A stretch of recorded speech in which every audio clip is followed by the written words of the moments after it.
everybody. Welcome to Search the Scriptures and study number 6 in 1 Samuel. Covers a rather interesting story in chapter number 5 and chapter number 6. And we're going to look at 5:1 through 7:2 and answer two different questions. The first one is this: from the story in 5:1 through 5, in light of what Jeremiah says in chapter 10, verse 1 through 16, contrast idols with the Lord of hosts, and how ought such evidence to influence our fears and our faith? Second question: because the ark of the Lord was associated with his law, it was also associated with judgment, as in this passage that we're about to read. Why did such a dire punishment fall on the men of Beth Shemesh, and with what result? And now let's look at 1 Samuel chapter number 5, beginning with the very first verse.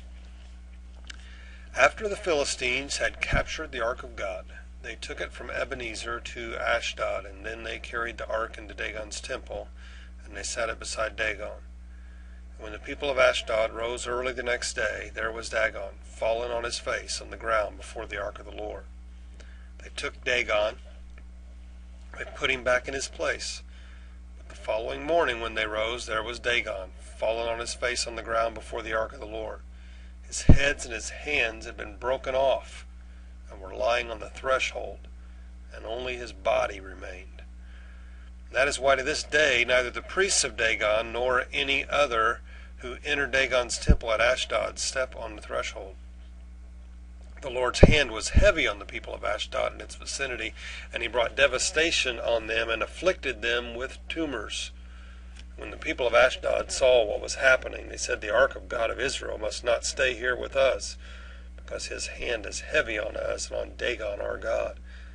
So they called together all the rulers of the Philistines, and they asked them, "What shall we do with the ark of the God of Israel?" And they answered, "Have the ark of the God of Israel moved to Gath." So they moved the ark of the God of Israel. But after they had moved it, the Lord's hand was against that city, throwing it into a great panic. He afflicted the people of the city, both young and old, with an outbreak of tumors. So they sent the ark of God to Ekron.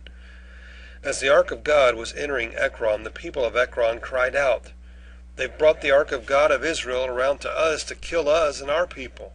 So they called together all the rulers of the Philistines and said, "Send the ark of God of Israel away. Let it go back to its own place, or it will kill us and our people." For death had filled the city with panic, and God's hand was very heavy on it, and those who did not die were afflicted with tumors, and the outcry of the city went up to heaven. When the ark of the Lord had been in Philistine territory for 7 months, the Philistines called for the priests and diviners and said, "What shall we do with the ark of the Lord? Tell us how we should send it back to its place." And they answered, "If you return the ark of the God of Israel, do not send it back without a gift.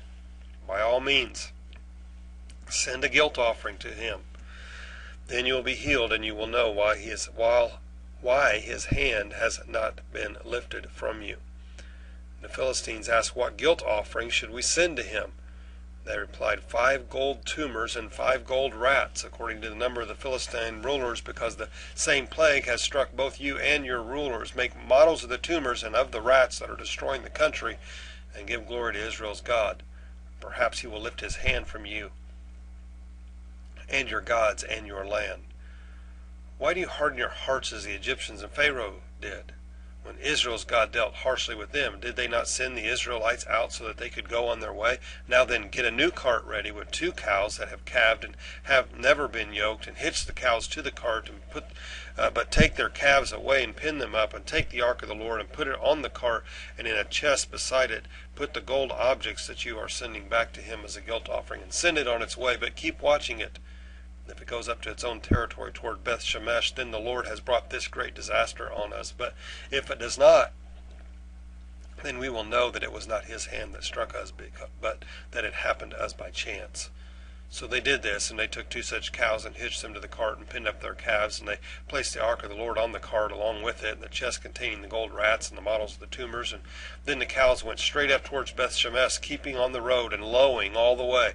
They did not turn to the right or to the left. The rulers of the Philistines followed them as far as the border of Beth Shemesh. Now the people of Beth Shemesh were harvesting their wheat in the valley, and when they looked up and they saw the ark, they rejoiced at the sight.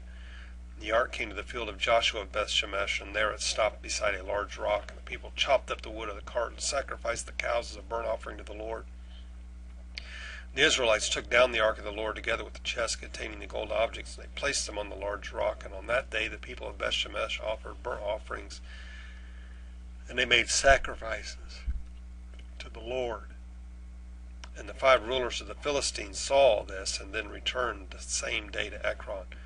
And these are the gold tumors the Philistines sent as a gift offering to the Lord, 1 each for Ashdod, Gaza, Ashkelon, Gath, and Ekron. And the number of the gold rats was according to the number of the Philistine towns belonging to the 5 rulers, and the fortified towns with their country villages. The large rock on which the Levites set the ark of the Lord is a witness to this day in the field of Joshua of Beth Shemesh. But God struck down some of the inhabitants of Beth Shemesh, putting 70 of them to death because they looked into the ark of the Lord. The people mourned because of the heavy blow the Lord had dealt them.